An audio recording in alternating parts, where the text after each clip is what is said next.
बुद्धं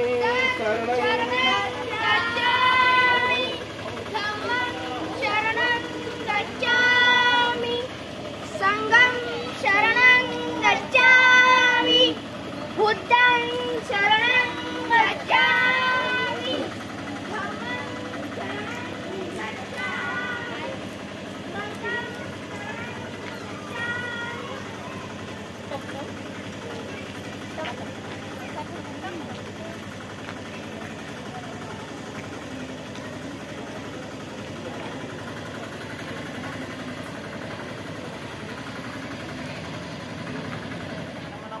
लोक येत होते, समुद्राला भरती आल्यासारखे लोक येत होते।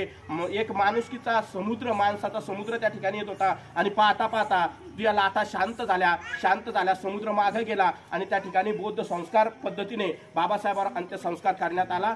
त्यावेळेस भारतामध्ये सर्वात मोठी प्रेत यात्रा आणि बहुसंख्येची यात्रा ही बाबासाहेबांच्या त्या ठिकाणी निघालेली होती। बाबासाहेबांचं एकंदरीत हे जीवन रेखित करताना वामनदादांनी छानपैकी म्हटलेलं आहे आणि ते आज आपल्या समाजाला लागू पडतंय।